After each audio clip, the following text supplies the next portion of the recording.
Bonjour à tous, bienvenue sur ma chaîne Je peux pas, j'ai créa. J'espère que vous allez tous très bien. Aujourd'hui, on va se retrouver on va travailler ensemble, voilà. On va broder ensemble cette toile que j'ai eue avec Painting Fairy Cross Stitch. Donc ça faisait partie des échantillons qu'ils nous mettent avec notre sélection en fait, hein. Des petites toiles comme ça dont moi je raffole et j'avais eu la chance d'avoir ce beau castor. Voilà, j'avais marqué Castor Balnéo, voilà. Il fait sa petite balnéo avec ses concombres. C'est un petit projet, j'ai pas mal avancé déjà. Et voilà, un petit peu tout ce que j'ai fait. Je vous montre de plus près pour que vous puissiez voir la finesse des points. Très très agréable à travailler. Alors il y a encore pas mal de travail, hein. J'ai encore pas mal de mélanges à faire. J'ai plus travaillé en fait sur les... Si, j'ai quand même fait quelques mélanges. Mais enfin, j'en ai encore pas mal à faire. Alors cette toile, elle est en 14 CT, elle doit exister aussi en 16 CT et elle est aux alentours de 3,50 € sur le site de Painting Fairy Cross Stitch. Qu'est-ce qu'on a d'autre comme indication? Donc en tout 36 symboles et combien de mélanges? 2, 4, 6, 8 mélanges. Voilà, 8 mélanges. Bah écoutez, on va la travailler ensemble et puis on va faire un petit blabla. Qu'est-ce que je vais prendre comme couleur? Je vais avancer un peu sur le corps puisque j'ai une grande zone à faire et on va prendre la diagonale rouge, donc qui correspond à la DMC 762. Donc diagonale rouge 762. Donc je rappelle que c'est du coton égyptien. Voilà, et ici un gris clair. En fait, on va avancer sur la... Comment je pourrais dire? C'est pas une robe de chambre, c'est quoi? Le peignoir, voilà, je cherchais le mot. On va avancer sur le peignoir du castor. Alors j'ai regardé par curiosité pour savoir la femelle du castor. Eh bien en fait, la femelle du castor, on l'appelle la femelle du castor tout simplement. Je n'ai pas trouvé d'autres mots que ça. Et par contre, les bébés s'appellent les castoreaux. Donc ça, je l'ai appris, je ne savais pas. Bébés castor, ce sont les castoreaux. Allez, je mets mon fil. J'espère que vous allez bien. Je vous avoue, de mon côté, je suis un peu fatiguée. Les vacances arrivent, donc ça va aller. Je suis un peu fatiguée, manque d'énergie. Mais en fait, hier, j'ai discuté avec une personne pendant plus d'une heure. En fait, c'est une personne dont j'ai fait la connaissance il n'y a pas très longtemps de ça. Et elle m'expliquait qu'elle est en arrêt pour burn-out. Et elle avait besoin de parler, en fait. Elle m'a expliqué un petit peu comment ça se passait à son travail. Ayant moi-même fait un burn-out, en fait, j'ai été très touchée par ce qu'elle me disait, en fait. Et quand c'est comme ça, mon corps réagit assez fort. Et je ne sais pas si vous allez comprendre ce que je veux dire. Peut-être les personnes fibromyalgiques comprendront. Mais quand c'est comme ça, en fait, moi, ça me demande beaucoup d'énergie. Et après, je le ressens, en fait. Dans la fatigue et au niveau des douleurs. Je pense qu'en écoutant son expérience avec les difficultés qu'elle a rencontrées, en fait, moi, j'ai mon corps qui doit se crisper. Mais c'est honteux ce qui se passe dans certaines entreprises, en fait. Elle m'expliquait, en fait, qu'elle est au forfait. Donc, en fait, le forfait, ça veut dire que vous n'avez pas d'heure dans la journée. Vous ne devez pas arriver à une certaine heure et partir à une certaine heure. Ce qui fait que, en fait, vous avez un contrat d'objectif qui peut être, suivant votre travail, mensuel ou annuel. Hein. Et tout simplement, vous organisez votre journée pour pouvoir pour remplir vos objectifs. Ça, c'est le truc que certaines entreprises ont trouvé pour faire aux personnes des heures supplémentaires à tout va, sans payer les heures supplémentaires en fait. Dans mon entreprise, c'est la même chose en fait. On est au forfait. Donc toutes les personnes qui font partie de l'encadrement, donc c'est-à-dire agents de maîtrise et cadres, on est au forfait. On nous fournit des ordinateurs portables que vous pouvez donc ramener chez vous. Et vous pouvez donc travailler chez vous. Et il y a des personnes qui travaillent jusque tard le soir, qui travaillent le week-end. Et voilà, c'est compliqué. Et en fait, comme on est dans une société, alors quand je dis société, je ne parle pas de l'entreprise, mais un petit peu du monde dans lequel on vit, où on est très dans la productivité. Donc c'est-à-dire que on fait de la productivité au niveau du personnel, notamment. Et la charge de travail se retrouve sur le dos de pas suffisamment de personnes par rapport à la charge de travail. Et on en arrive à des burn-out. Sans compter le harcèlement. Parce que clairement, cette personne est victime de harcèlement. Elle m'expliquait qu'elle avait des ennuis de santé, qu'elle avait donc dû s'absenter pour passer des examens. Et sa responsable lui a carrément demandé de lui expliquer ce qu'elle avait comme ennui de santé. Et en fait, c'est tout à fait illégal, ça fait partie de la vie privée. Et là, elle commence à moins se laisser faire, en fait, et elle a écrit par mail en disant que elle n'avait pas envie de s'étendre sur ses ennuis de santé, et que malgré le fait que sa responsable lui ait demandé des détails, elle ne les lui donnerait pas. Tout ça à l'écrit, et ça s'est terminé à l'oral. Sa responsable lui a dit « Mais non, on ne s'est pas bien compris. » Et en fait, c'est quand il y a des choses comme ça qu'on vous donne, enfin qu'on nous donne des ordres ou des choses comme ça, il faut mettre par écrit, relater les choses par écrit. Mon mari qui a été victime aussi de harcèlement pendant 2 ans, après c'est ce qu'il faisait, il relatait tout par écrit. Et il a constitué un dossier comme ça pour pouvoir se défendre. Alors c'est sûr, c'est pas évident. C'est sûr que c'est pas évident parce que à l'heure actuelle, on a toujours peur de perdre son travail, de se faire licencier pour n'importe quel motif. C'est vrai que ouais, je comprends que ce soit pas évident.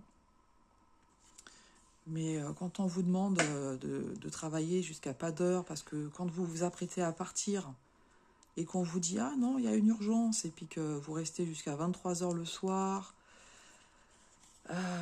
ouais, c'est quand même pas normal ces situations-là. Et aussi le manque de reconnaissance, parce qu'elle m'expliquait jamais un merci, jamais c'est bien, mais on vous met toujours en fait ce que vous n'avez pas fait de bien, ce que vous n'avez pas eu le temps de faire. Et dans mon entreprise à moi, j'ai des collègues pareil, hein, qui font des heures pas possibles et qui, entre guillemets, se soulèvent en disant stop, il faut que ça s'arrête, c'est plus possible. Et en fait, alors certains responsables, bien entendu, il ne faut pas faire un cas une généralité, hein, tous les responsables ne sont pas comme ça. Mais il y a certains responsables qui rétorquent, ben, si tu fais des heures pas possibles, c'est que tu ne sais pas t'organiser. Voilà. Compliqué le domaine du travail à l'heure actuelle. Hein. Et c'est vrai que moi j'ai fait un burn-out. Alors je vous avoue, au niveau du travail, je m'estime chanceuse parce qu'en fait, je n'ai jamais connu le chômage. Et entre guillemets, je n'ai jamais cherché d'emploi.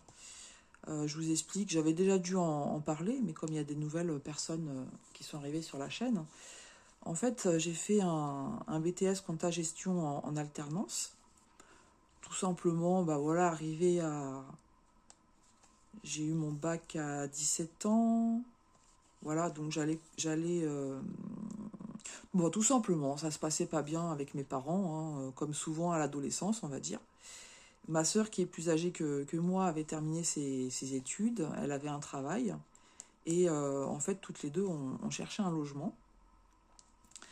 Et donc, pour pouvoir participer aux frais, j'avais décidé de continuer mes études en alternance. Et vous savez, à l'époque, on n'était pas trop aidé par rapport aux orientations, tout ça. Voilà, je me souviens, on avait eu les conseillers d'orientation qui étaient là. En gros, ils nous disaient, bah, faites ce qui vous plaît, quoi. Moi, tout simplement, j'ai suivi la même voie que ma sœur. Elle a fait... Qu'est-ce qu'elle a fait? Oui, elle a fait un bac pro comptabilité.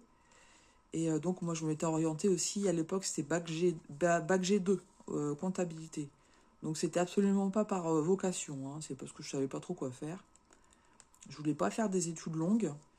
J'étais nulle en sciences. Donc, tout ce qui était bac S, scientifique, tout ça, c'était pas pour moi. Tout ce qui est maths, sciences, j'étais vraiment nulle. Là où j'étais meilleure, en fait, c'était en littéraire. Mais c'était à l'époque bac L. Et le bac B, c'était économie.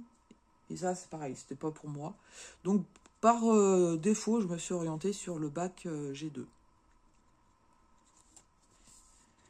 Et donc, en fait, je parle à une amie en disant que je vais m'orienter sur de l'alternance. Et ça, c'est pareil, en fait, c'est une camarade de classe de ma sœur qui allait continuer ses études en alternance. Et c'est comme ça que j'en avais entendu parler. Et cette amie, plus âgée que moi, elle me dit, bah, pourquoi tu déposes pas un dossier dans mon entreprise? Donc c'est une entreprise, c'est une grande entreprise où on est en fait assimilé fonctionnaire.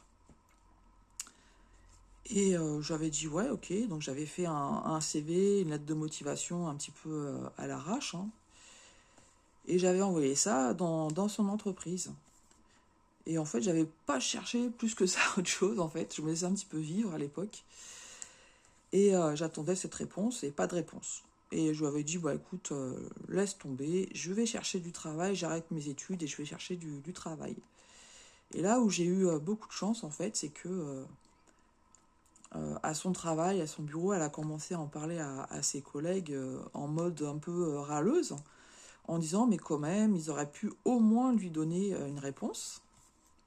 Et son responsable, qui passait par là, donc c'est un monsieur, je pense qu'il est à la retraite maintenant, mais qui était vraiment très très haut placé dans l'entreprise. Il était directeur adjoint au niveau du PDG en fait de l'entreprise. Et il passait dans le couloir, il l'a entendu et il lui a dit bah, qu'est-ce qui se passe, qu'est-ce qui vous arrive? Elle lui a expliqué ma situation. Et il a pris mon CV et ma lettre de motivation qu'il a transmis à la responsable de la comptabilité de l'entreprise. J'ai eu un entretien qui s'est vraiment pas avéré un entretien du tout. En fait, voilà, il voulait juste me voir. Mon ami avait parlé pour moi par rapport à mon sérieux. De toute façon, voilà, elle m'aurait pas conseillé de faire une lettre de motivation elle m'aurait pas soutenue si j'avais pas été quelqu'un de sérieux en fait. Elle savait que j'étais sérieuse. Et en fait, voilà, j'ai eu un entretien sans être un entretien. On m'a dit, oui, vous avez vu, on a une pile de CV, le vôtre s'est retrouvé en haut, tout ça. J'avais rien dans mon CV. J'avais mon bac, aucune expérience de quoi que ce soit. Et c'est vraiment grâce à mon ami et aussi à ce monsieur qui est passé à ce moment-là que j'ai pu avoir une place donc en alternance, en comptabilité. Je vous avoue, donc c'était 2 ans en alternance. Première année, je me suis laissé vivre. Donc moi, je me laissais beaucoup vivre pendant mes études. Pour mon bac, en fait, j'ai révisé les trois derniers mois avant le bac. Et comme j'ai des facilités, en fait, j'ai eu mon bac avec mention. Mais je peux pas dire que j'ai travaillé de façon sérieuse tout au long de ma scolarité. C'est pas vrai, quoi. C'est... Et la première année de BTS, pareil, je me laisse un petit peu vivre. Il faut dire ce qui est, en me disant, ouais, au moment de l'examen, je bosserai comme d'habitude, et puis ça va le faire. Il s'avère que je me retrouve enceinte en 2e année d'alternance. Et là, en fait, les gens qui ne me connaissent pas, puisque c'est, en fait, dans l'entreprise où je suis, il y a plusieurs départements. Et chaque département, on peut dire, correspond un petit peu à... comme si c'était une entreprise.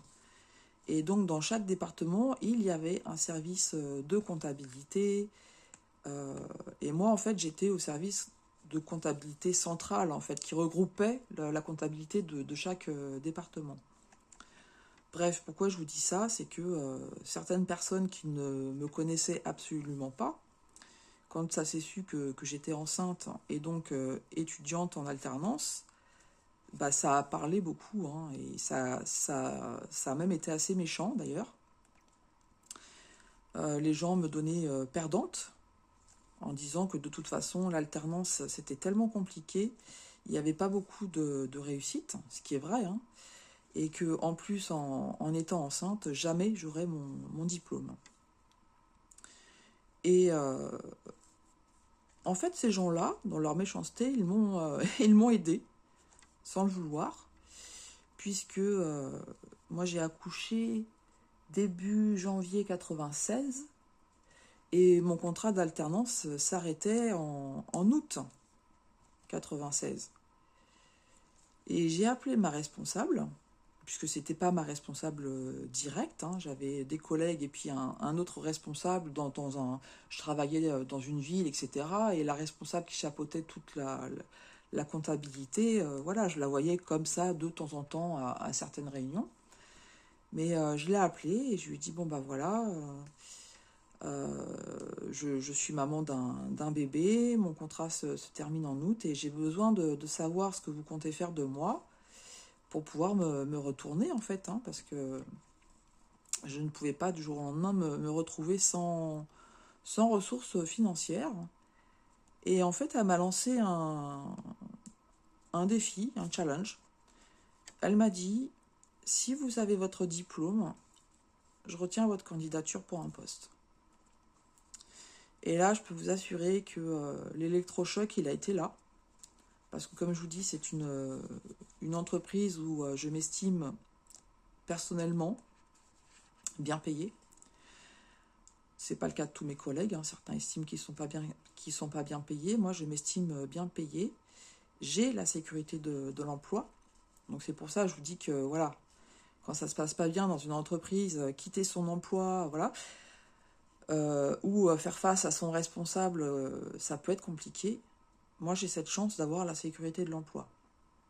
Pour le moment, parce que vous savez, les choses dans le monde, au niveau politique, au niveau de tout ce que vous voulez, ça peut changer tellement vite qu'un jour vous avez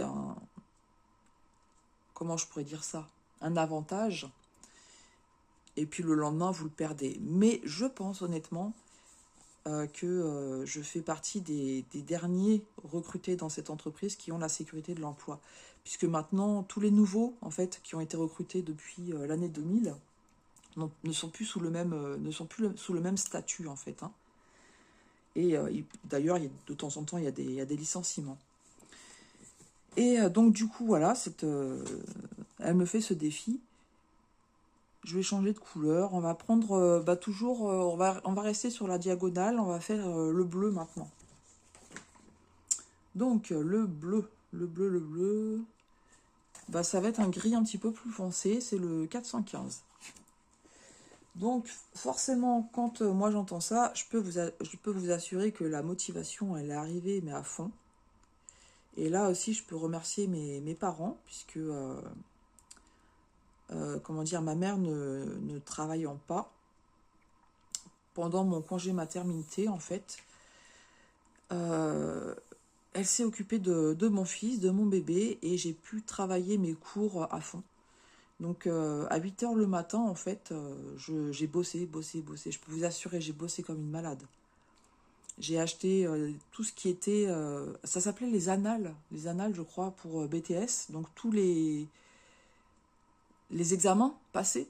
Et j'ai travaillé, voilà. J'ai vraiment bossé comme une malade. Et à chaque fois que mon fils pleurait ou quoi, eh bien, ma mère était là, elle s'en occupait. Donc moi, je l'allaitais, donc je m'en occupais pour quand il fallait le nourrir, etc. Mais pour tout le reste, s'il fallait le calmer, voilà, ma mère était là et mes parents m'ont énormément aidée. Sinon, j'aurais pas pu avoir mon diplôme, hein. Donc je leur en suis vraiment très, très reconnaissante. parce que malgré ce départ, donc à être maman à 19 ans, donc toute seule, hein, puisque le géniteur a décidé d'être absent, mais ça c'est une autre histoire. Et entre guillemets, c'est une chance pour moi, ça a été une chance pour moi, je le dis, hein, voilà. Et du coup, j'ai bossé, et il s'avère que j'ai eu mon diplôme. 6 sur 23 à avoir eu le diplôme. Pareil dans mon école, hein, on m'a dit clairement, hein, quand je suis revenue du congé de maternité, on m'a dit, bon, vous, on vous accepte pour une 3e année.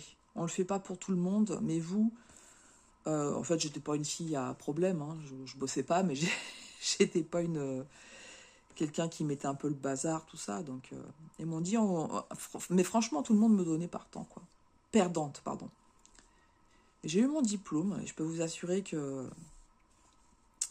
j'étais fière quand même, parce que mon diplôme, je le dois à mon travail, et puis à l'aide de mes parents, je le dois à personne d'autre. Parce que de toute façon, dans le centre de formation, franchement, on a eu des profs, c'était vraiment des nazes. Hein. Parce que c'est une entreprise privée, hein, le centre de formation. Hein. Donc, ils recrutaient des profs, je peux vous assurer que certains profs, voilà quoi, c'était ni fait ni à faire. Bon, bref. J'ai mon diplôme, j'appelle ma responsable et je lui dis, voilà, j'ai les résultats et je suis reçue.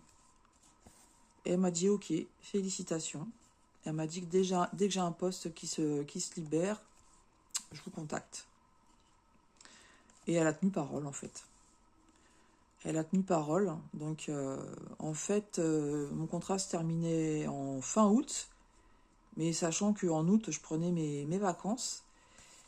Et pendant mes vacances, j'ai reçu un courrier me disant de prendre contact parce qu'il y avait un poste qui m'attendait.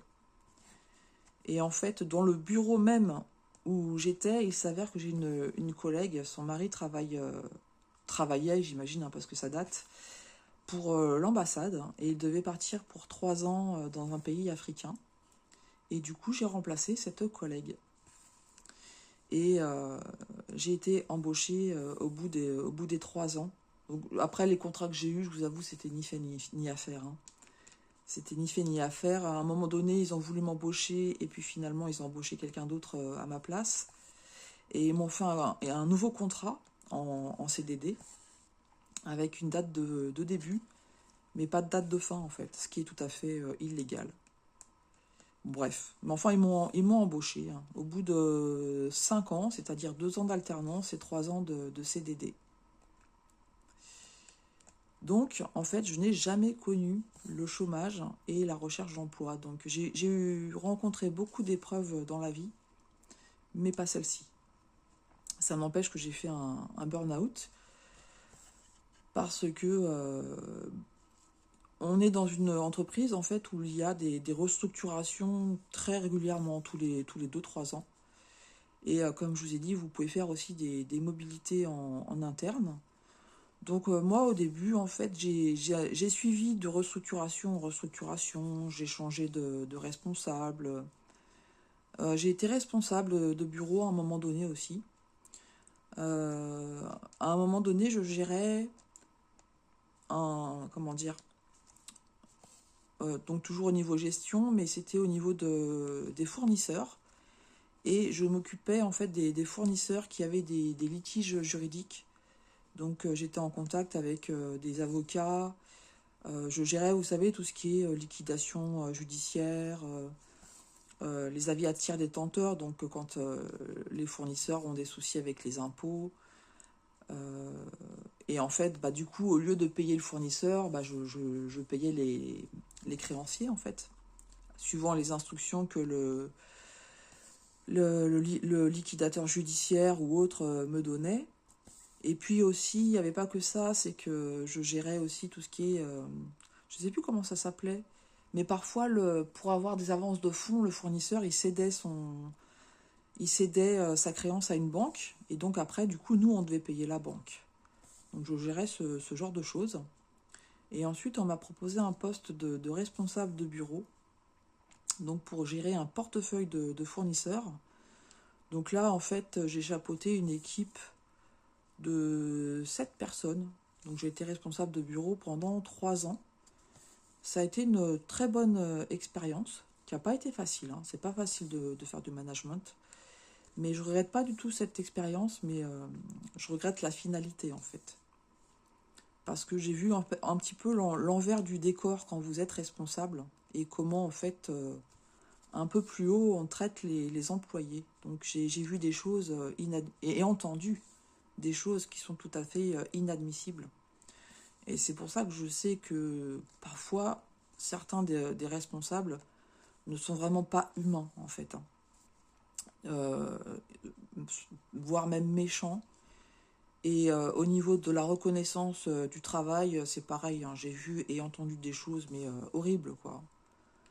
À un moment donné, je voulais... je faisais partie des discussions hein, pour l'avancement, pour les primes. Et je disais, j'avais des arguments hein, pour, entre guillemets, les agents que j'avais enfin, que je chapeautais. Et on m'a sorti des arguments, mais vraiment minables, du style, tel jour, elle n'a pas dit bonjour à un tel. En fait, c'est une personne qui était pas très appréciée, mais qui travaillait vraiment très très bien. Et à un moment donné, je me suis fâchée et je disais, mais attendez, là, vous me donnez des arguments qui n'ont rien à voir avec le travail. Moi, je vous donne des arguments par rapport à son travail. Donc, c'était mon adjointe et elle faisait des choses, enfin voilà, c'était vraiment nickel. Et à un moment donné, mon responsable, parce que alors c'est ça, là où je suis, en fait, vous avez le N+1, N+2, N+3, enfin voilà, c'est une vraie pyramide. Il m'a dit, mais Marie-Laure, tu sais très bien que tout ça, l'avancement, tout ça, tout est subjectif. Voilà ce qu'il m'a dit. Et je dis, ah oui, bah effectivement, si c'est subjectif, tout était décidé à l'avance. Enfin bon, bref, c'était... ouais. Et alors, dans cette, sur ce poste, ça s'est très mal fini. Parce qu'ils ont décidé de mettre un outil en place. Donc en fait, on saisissait toutes les factures à la main. Et ils ont décidé de mettre un outil en place pour scanner les factures. Et soi-disant, l'outil, il allait faire maman, papa, vous appuyez sur le bouton et hop, ça y est, tout est bon, il y a plus rien à saisir, c'est l'outil qui fait tout seul. Il fallait paramétrer pour chaque fournisseur là où était la facture, là où était l'adresse, enfin le SIRET, les choses comme ça. Et puis le système reconnaissait tout, et puis hop, c'était OK, sauf que ça ne fonctionnait pas. Voilà, on l'avait testé, en tant que responsable, on l'avait testé, ça ne fonctionnait pas, on avait alerté, et ils ont quand même décidé de le mettre en place. Et autre chose, à ce moment-là, on était 5 bureaux, donc 5 responsables hein, de bureaux, et ils avaient décidé d'en laisser plus que 3, ce qui voulait dire que 2 personnes allaient rester sur la touche. 3 personnes, donc on était que les managers, on était tous agents de maîtrise, donc 3 personnes allaient passer cadre, et puis les 2 autres, on ne savait pas trop leur devenir. Et je me souviens, il y avait beaucoup de collègues qui me disaient, mais Marie-Laure, tu vas passer 4, c'est obligé, ton bureau, il fonctionne super bien, il y a une bonne entente et tout. Alors ça, c'est pareil, hein, ils n'aiment pas. Hein. Quand ça se passe bien dans votre bureau, qu'il y a une bonne entente, que vous entendez bien avec vos collègues et tout, en tant que responsable, ils n'aiment pas ça. Hein. On me l'a dit, hein, on m'a dit, mais Marie-Laure, normalement, on doit pas t'aimer, en fait. T'es pas là pour être aimé, en fait. Mais enfin bon, c'est bizarre comme réaction. Et je me souviens, à un moment donné, c'est mon N+2 qui m'appelle dans son bureau. Et la N+1, elle me dit, ah, viens me voir et tout. Et en fait, elle me dit, je sais ce qu'il va te dire et je préfère te le dire avant. Et elle me dit, en fait, tu fais partie des personnes qui ne passeront pas cadre. Parce que t'es trop jeune, t'as l'avenir devant toi, enfin bon, blablabla, blablabla. M'en fiche, hein. Il n'y avait pas de souci, donc elle m'annonce ça. Et puis finalement, le N+2, il me dit, mais rien à voir avec ça. Donc en fait, j'ai su à l'avance que tout était décidé déjà. Et après, ils ont fait appel à un cabinet extérieur pour nous faire travailler sur la future réorganisation. Et on nous a fait croire que rien n'était fait. qu'on ne savait pas du tout qui allait faire quoi, qui allait passer cadre. Et en fait, c'était mais fait de façon subtile, c'est-à-dire que les consultants nous amenaient avec des questions, nous orientaient pour dire des choses en disant après « Ah, c'est vous qui avez eu l'idée ». En fait, ils nous faisaient dire ce qui était prévu par nos responsables plus hauts en nous faisant croire que c'était nous qui avions eu l'idée. Mais une manipulation mais incroyable, j'étais écœurée, mais vraiment écœurée. Puisque moi, je savais en fait que tout était déjà décidé. Mais ouais, franchement, j'étais écœurée par ce genre de situation. Donc déjà, on avait alerté que l'outil ne marchait pas. Ils ont décidé de le mettre en place. Et en plus, ils ont pris la bonne décision de stocker des milliers de factures, donc de ne pas les faire saisir à la main, de stocker des milliers de factures en se disant, avec cet outil-là, en 2 temps, 3 mouvements, ça va être fait. Donc on a pris un retard monumental sur le paiement des factures. Et on a voulu nous faire porter le chapeau.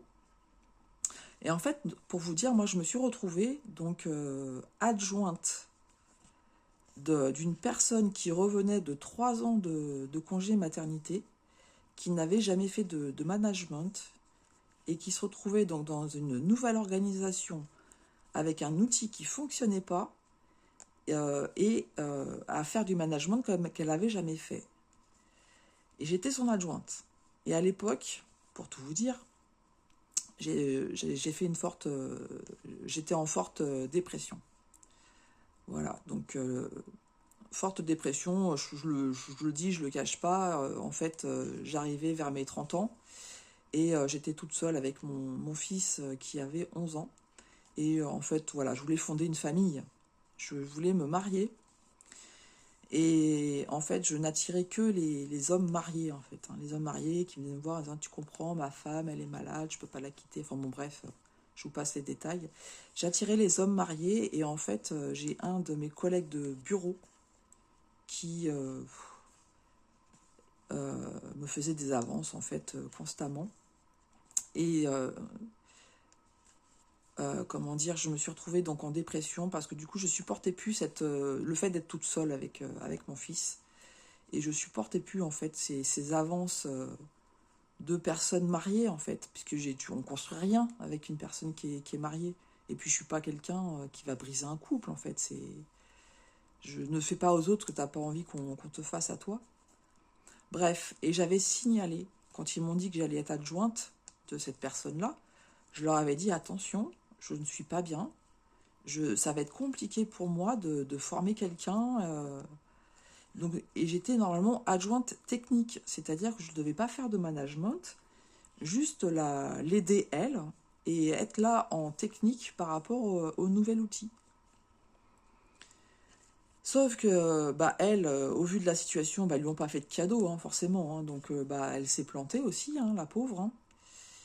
Et elle n'était pas là le mercredi. Moi, à l'époque, je travaillais, j'étais pas à temps partiel. Et le mercredi, quand j'étais au travail et pas elle, on me demandait de faire du management et de régler des problèmes du style, par exemple, les collègues ils prennent trop de temps à faire des pauses pour aller fumer, il faut leur expliquer que, etc. Et je leur disais non.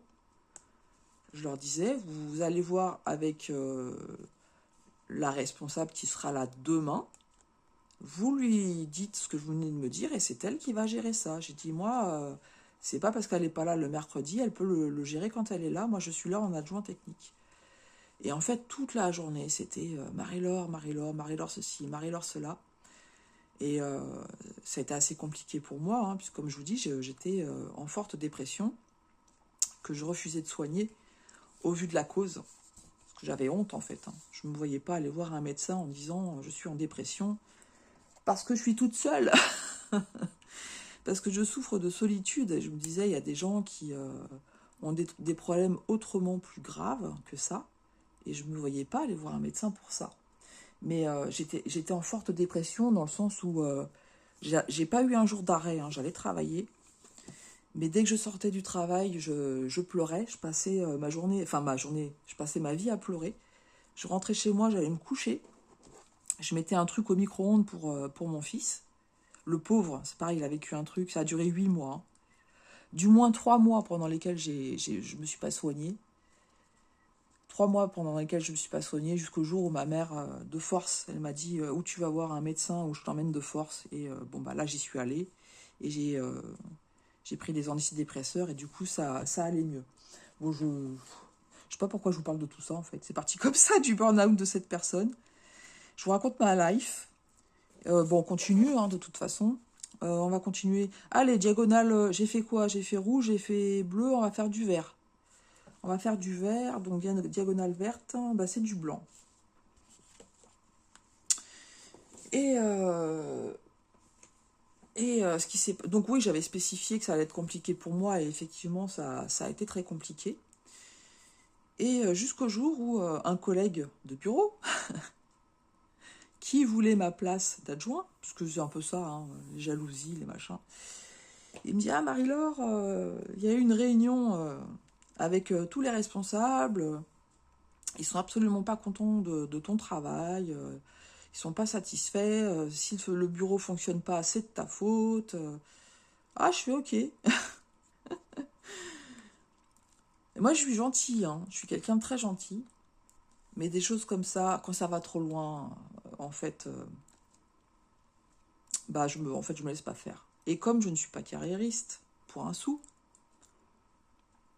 j'ai dit à ma chef, quand elle est arrivée, j'ai dit, est-ce que tu es contente de mon travail? Elle me dit oui.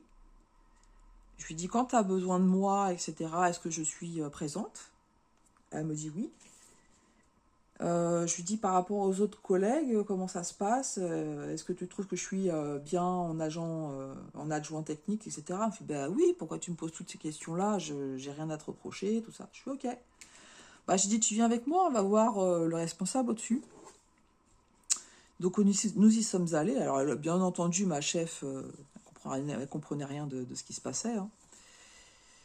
Et donc on va dans le bureau de ce monsieur. Et je lui dis alors, apparemment je ne fais pas l'affaire, vous n'êtes pas content de mon travail.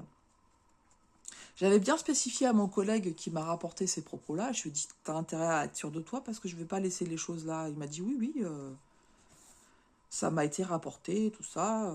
Donc je suis ok. Donc à mon supérieur, je lui dis, donc il paraît que vous n'êtes pas content de mon travail, tout ça. Il me fait, oui, on pensait que tu ferais ça, ceci, cela, enfin bon. Je fais, ok, il n'y a pas de souci. Bah écoutez, si je ne conviens plus sur ce poste, remettez-moi sur un poste de saisie de facture normal, et puis vous mettez quelqu'un d'autre à ma place. Il m'a dit, ah mais Marie-Laure, non, tu peux pas faire ça. Bah je fais, bah si. Et c'est ce que j'ai fait. C'est ce que j'ai fait. Et alors, bon là, j'ai été convoquée hein, par responsable encore plus haut. Et je me suis fait insulter, hein, de conne, voilà. Je suis pas grossière en général. Hein, mais il m'a dit que j'étais une conne, en fait. Tout simplement pourquoi? Parce que, en gros, il me disait que je sapais ma carrière. Parce que j'étais pas passé cadre, mais le but c'était que dans les 2-3 ans, voire moins, je passe cadre. Mais moi, en fait, je ne suis pas carriériste pour un sou, je l'ai jamais été. Tout simplement de par mon éducation. Mes parents m'ont toujours dit qu'il fallait être sérieux dans son travail, qu'on travaillait pour vivre, mais qu'on ne vivait pas pour son travail. J'ai été éduquée comme ça, en fait. Et j'ai eu aussi l'expérience de mon père, que je ne vous raconterai pas parce que ça prendrait des heures, mais qui a vécu aussi des injustices. Donc là, dans une toute petite boîte, en fait. Hein. Et parce qu'il restait intègre, juste pour vous dire, hein, il était graveur sur verre.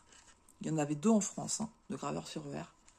Il était payé moins que le livreur de la boîte. Voilà, tout ça pour vous dire. Donc j'avais grandi avec la vision des injustices que vivait mon père, etc. Tout ça parce qu'il voulait rester intègre et ne pas faire des choses qui ne correspondaient pas, qui... Dans des petites boîtes, des fois on vous demande des choses et en fait sa conscience ne lui permettait pas de faire ces choses-là. Et donc il était saqué aussi. Donc en fait voilà, là je me suis mis en mobilité en fait, hein, parce que donc pendant quelques mois j'ai travaillé avec du coup un autre responsable avec lequel j'avais été tout à fait... on était au même niveau, quoi. Donc du coup, j'étais sous ses ordres, enfin voilà, bref. Et j'ai fait une mobilité, j'ai trouvé un poste grâce à un autre collègue avec qui j'avais travaillé, qui savait que je cherchais. Il a parlé de moi à son responsable, j'ai eu un entretien et puis j'ai été prise direct, quoi. Mais vous savez que tout ça pourquoi? Pour vous dire quoi? C'est que en fait, ce système qu'ils ont mis en place, qu'on a alerté en disant ça marche pas, un jour on était en formation, donc tous les responsables, c'est-à-dire les cadres et leurs adjoints, on a été en formation toute la journée. Je me souviens plus hein, de la formation. Et le soir, les hauts responsables sont arrivés et ils ont commencé à tout nous mettre sur le dos en nous disant ça marche pas, expliquez-nous pourquoi ça marche pas, c'est votre faute, c'est votre responsabilité. On nous a cité les noms de certains responsables en nous disant que eux avaient fait tout ce qu'il fallait et que c'était à nous de répondre de ce qui n'allait pas en fait. Personne n'a pipé mot, personne. Franchement, mais j'ai trouvé ça tellement écœurant de devoir assumer des choses, porter des choses qui étaient pas justes. C'est comme je vous dis, quand on m'a dit bah tu fais pas l'affaire, je savais que c'était pas juste parce que malgré la dépression dans laquelle j'étais, je faisais mon travail. De toute façon, c'est pas pour me vanter, je sais ce que je vaux de toute façon. Quand on m'a proposé ce poste à la base de responsable de bureau, moi j'avais pas postulé, il y a des personnes qui avaient postulé. Et quand on m'a proposé ce poste de responsable de bureau, au début j'avais dit bah non, je suis pas faite pour manager. On m'a dit bah si on te le propose, c'est qu'on pense que tu es capable. Mais si on est venu me chercher, c'était par rapport à mon travail en fait. Donc je sais très bien que je suis quelqu'un de sérieux dans mon travail. Ouais. Mais j'ai vu en étant responsable de bureau, je vous dis, j'ai vu et entendu des choses, mais horribles. Et moi, j'ai fait mon burn-out, tout simplement pourquoi? Parce que, en fait, je suis agent de maîtrise expérimenté, et on voulait absolument que je passe cadre, et j'ai toujours refusé de passer cadre. Parce que quand vous passez cadre, dans cette entreprise, en fait, vous êtes, on vous le dit clairement, hein, votre priorité, c'est plus vous, c'est plus votre famille, c'est l'entreprise. Vous vivez pour l'entreprise. Et moi, ça, c'est hors de question. Et j'ai jamais regretté mon choix. Jamais, jamais, jamais. Surtout quand je vois à l'heure actuelle comment ça se passe, comment les gens sont pressurisés. Et encore une fois, comme je vous disais, avec ce manque de personnel qu'il y a partout, je regrette absolument pas mon choix. Mais ça n'empêche que malgré le fait que j'ai jamais voulu passer cadre, on m'a donné du travail de cadre.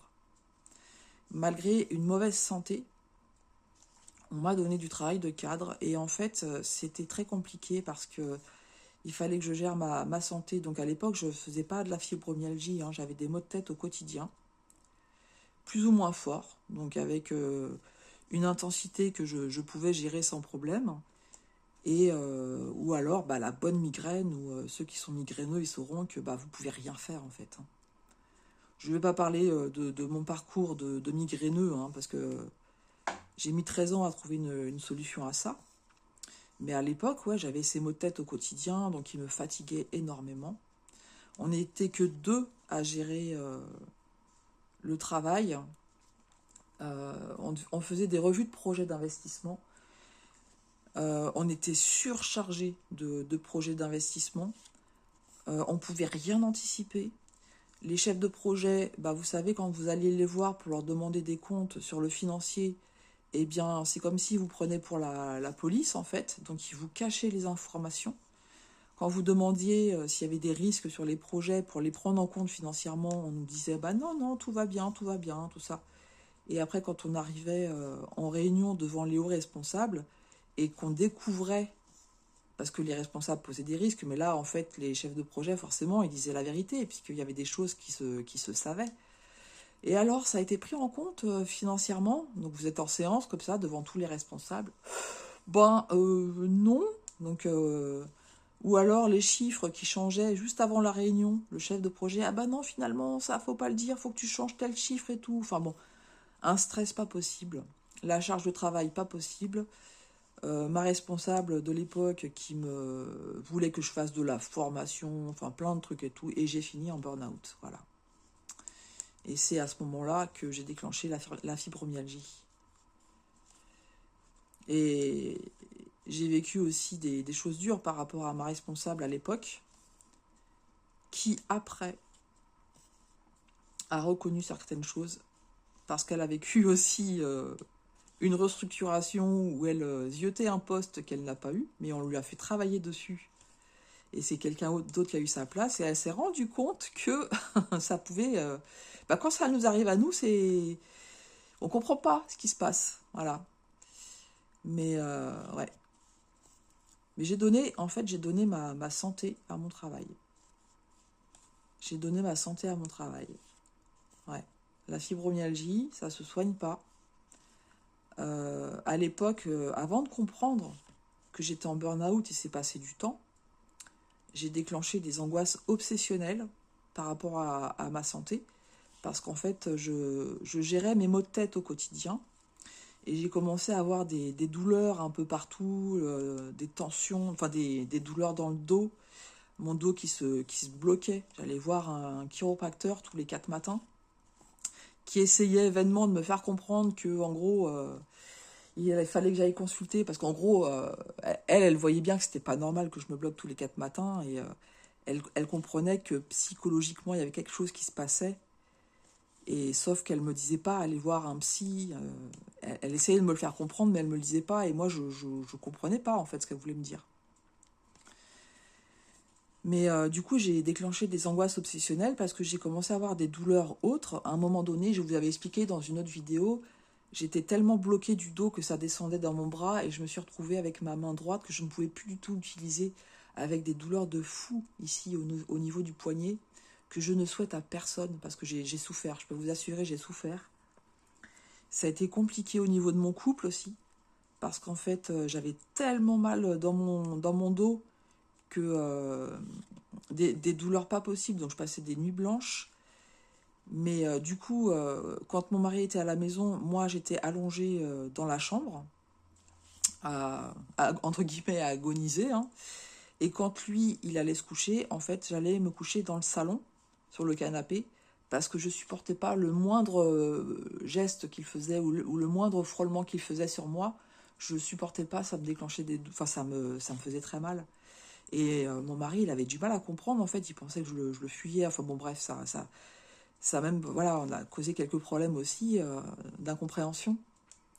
Et jusqu'au jour où parce que j'ai fait plein d'examens, plein d'examens. Et jusqu'au jour où, donc tous les examens que je faisais étaient corrects, ils ne trouvaient rien. Et jusqu'au jour où un médecin m'a dit, mais en fait, ce que vous avez, c'est des tensions musculaires dues au stress. Et je me suis posée, j'ai réfléchi, je me suis dit, mais qu'est-ce qui te stresse comme ça? Et ce qui est venu tout de suite dans ma tête, ça a été le travail. Mais du coup, les angoisses obsessionnelles par rapport à la santé, puisque j'avais peur de devoir gérer au quotidien d'autres douleurs que mes migraines, eh bien ça, je l'ai gardé. Voilà. Ça, je l'ai gardé. Et c'est le cerveau, en fait, hein, qui est... c'est des troubles mentaux, hein, tout simplement. J'ai mis très longtemps à comprendre ça aussi. Et j'en parle facilement. Maintenant, je l'ai accepté, c'est comme ça. Ce sont des troubles mentaux. Et vous avez des idées irrationnelles dans la tête.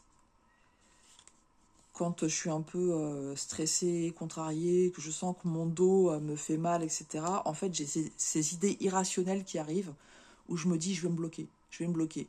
Et j'ai beau me dire, mais arrête, c'est pas parce que tu as eu un coup de stress que tu vas te bloquer au niveau du dos, mais je sens que mon corps se crispe, et tous les 2-3 mois, je vais voir un ostéopathe, parce que réellement, la crainte de me bloquer fait que je me bloque, en fait. Et des fois, je dis, mais je suis tarée. Je suis tarée parce que je sais que c'est pas normal d'avoir ces réactions-là, ces pensées-là, et j'arrive pas à gérer. Impossible à gérer. Et ça, voilà, je peux remercier mon entreprise pour ça. J'ai donné ma santé à mon entreprise. Est-ce que ça en valait le coup? La peine? Non. Honnêtement, à l'heure actuelle, je suis reconnue travailleur handicapé. Euh, Grâce à ça, je suis tranquille. Grâce aussi à ma responsable, parce que elle a ce côté humain. Elle comprend très bien mes pathologies. Hein. Elle sait qu'avec la fibromyalgie, vous savez, hein, c'est au jour le jour. Et je dirais même plus, des fois, c'est à l'heure. Hein. C'est-à-dire qu'à un moment donné, vous êtes bien. Une heure après, vous savez pas pourquoi, vous avez des douleurs qui se déclenchent. Et moi, bah, du coup, ça va sur ma faiblesse, c'est-à-dire haut dorsal, cervical et migraine. Voilà. Et alors que on a trouvé la solution pour mes maux de tête, en fait. Bon, bref, c'est comme ça, c'est la vie. Mais ma responsable, c'est lunaire hein, quand on a des entretiens toutes les deux. Mon dernier entretien d'appréciation et progrès, c'est en gros, tu te mets en mobilité. Ah non, je reste avec toi. Donc elle reste encore 3 ans si tout va bien. Après, elle part en retraite. Dans l'entretien d'appréciation et de progrès, il y a une des questions, c'est quelles sont tes perspectives de carrière, comment tu te projettes dans l'avenir et tout. Moi, je réponds, bah aucune. Mais je vous assure, honnêtement, que je suis heureuse comme ça. Je ne regrette rien par rapport aux décisions que j'ai prises, par rapport à tout ce qui s'est passé à mon travail. Je n'ai aucun regret. Quand je vois mes collègues, certains qui ont voulu passer cadre, qui n'ont plus de vie, quand je vois le manque de reconnaissance, euh, la vie qu'ils ont en fait. Et moi, honnêtement, bon, mis à part la santé, je m'estime chanceuse. Et je répète encore une fois, j'ai la sécurité de l'emploi et dans mon entreprise, le fait d'être reconnu travailleur handicapé, ils font très attention à ça. Ils font vraiment très très attention à ça puisqu'on est assimilé fonctionnaire et que je suis arrivée à un stade de ma vie où maintenant je ne me laisse plus faire. S'il y a quelque chose à faire, s'il faut porter plainte, s'il faut... je m'en fiche, hein. Mettre ça dans la presse ou quoi. Si j'étais victime de harcèlement à l'heure actuelle, je ne me laisserais pas faire, honnêtement. De toute façon, je sais que je ne supporterai pas. Si demain, je change de responsable et que ça ne se passe pas bien, je sais que je ne supporterai pas la situation. Donc, pour l'instant, c'est pas le cas. On n'y pense pas. Mais, ouais. Ouais, le travail, vraiment, doit rester à sa place. Et ça n'empêche que j'aime beaucoup ce que je fais. Ça, j'ai cette chance-là. Hein. J'aime mon travail. Mais ça n'empêche que je suis fatiguée et que si je pouvais arrêter, j'arrêterais. Je pensais pas que je blablaterais comme ça. Ça fait presque 1 heure. Mais pourquoi j'en suis arrivée à vous raconter tout ça? Je ne sais pas. On a fait 3 fils ensemble. Bon, on a bien avancé, hein. Regardez. Toute cette partie-là, elle a bien avancé. Donc du blanc, du gris clair et du gris foncé, on a fait. Ça prend forme. Bon, c'est un projet qui va être vite terminé. Enfin voilà, tout ça pour dire, prenez bien soin de vous au niveau du travail. Protégez-vous si vous en avez les moyens. N'hésitez pas à mettre tout par écrit en fait. Quand il y a quelque chose, vous savez que c'est pas normal, qu'on vous demande quelque chose de pas normal, d'envoyer un mail par écrit en disant suite à notre conversation, ceci, cela, tu m'as dit que voilà, j'ai bien compris que voilà. Ça permet de se protéger en fait, d'avoir des écrits, d'avoir un dossier pour se protéger. Mais je sais que c'est pas facile, hein. Je sais que c'est pas facile. Euh, Mon mari aussi a vécu du harcèlement en tant que lui, travailleur handicapé aussi, hein, suite à un accident de la circulation. Pour vous dire, dans son entreprise, malgré le fait qu'il était reconnu travailleur handicapé, ils n'ont absolument pas pris ça en compte. Je ne vais pas vous en parler maintenant. Je vais vous déprimer après. Mais ouais, au niveau du travail, il y a plein de personnes en souffrance. Plein de personnes en souffrance. C'est très compliqué. Bon, bah, j'espère que je ne vous aurai pas saoulé avec tous tout ce que je vous ai raconté. On va s'arrêter là pour aujourd'hui. Un petit emoji castor, s'il y a. Puisque moi, je suis forte pour demander des emojis qui n'existent pas. De toute façon, je sais que si vous ne trouvez pas, vous mettrez autre chose à la place. Merci beaucoup à la société Painting Fairy Cross Stitch. Je pense que c'est un projet que je vais terminer assez rapidement. Je vous ferai la revue de projet. Je vous rappelle aussi que c'est une affiliation avec cette société. Donc je vous mettrai le lien d'affiliation et le code PUPUS qui vous donne 5% de réduction. Donc l'affiliation, ça veut dire que si vous faites un achat en passant par mon lien, je touche une petite commission, 15% en fait de votre achat, qu'il me donne en fait entre guillemets comment je pourrais dire ça, il me donne un code correspondant à ma cagnotte et ensuite je peux déduire de mes achats avec ce code là en fait. Et je tiens énormément à vous remercier parce que suite au dernier unboxing que j'ai fait, il a été utilisé plusieurs fois mon lien d'affectation, d'affiliation. Et franchement, je vous remercie parce que je trouve ça vraiment très touchant, très, très gentil de votre part. Puisqu'on est nombreux, hein, on est de très nombreuses youtubeuses à avoir ce lien-là. Et que vous ayez choisi d'utiliser le mien, ça me touche beaucoup, je vous remercie. Je ne sais pas qui utilise, on n'a pas moyen de savoir. Mais merci à vous tous de toute façon de l'avoir utilisé ou pour votre soutien et d'être là aussi pour moi. Par exemple, quand je vous raconte ce genre de choses, je sais qu'après dans les commentaires, j'ai des commentaires très très positifs. Parfois, vous me donnez aussi vos propres expériences et moi, ça ne me dérange absolument pas. Sachez que si vous avez besoin de parler, si vous voulez le faire par mail, hein, que vous avez besoin peut-être de dégager un peu ce que vous avez sur votre cœur, même si on ne se connaît pas bien ou quoi, sachez que ça ne me dérange absolument pas de vous lire et de vous répondre et de manifester de l'empathie. En fait, moi, c'est un peu mon but dans la vie. Voilà, je suis malade, il y a plein de choses que je ne peux pas faire, mais j'ai développé cette écoute par rapport aux gens, par rapport à des personnes que je connais, par rapport à mes connaissances, et aussi par rapport à des personnes que je ne connais pas. J'ai remarqué que certaines personnes, dans les deux cas, se confiaient assez facilement à moi. J'essaye de ne jamais être dans le jugement. On ne peut pas tout comprendre, mais c'est pas parce qu'on ne comprend pas tout qu'il faut être dans le jugement, et dans tous les cas, on peut manifester de l'empathie. Donc voilà, n'hésitez pas, je ne sais pas si j'ai été claire dans mes propos, mais je sais que parfois j'ai des mails et après les personnes s'excusent. Ah, excuse-moi, je te raconte mes problèmes et tout. Mais non, ne vous excusez pas. Et si vous ressentez le besoin de le faire, faites-le. Ça ne me dérange pas et on sera dans l'encouragement mutuel et dans le soutien mutuel. Voilà, j'ai été très pipelette aujourd'hui. Donc un grand merci à vous. Très bonne journée lorsque vous regarderez cette vidéo. Et je vous dis à tout bientôt sur ma chaîne. Je peux pas, j'ai créé.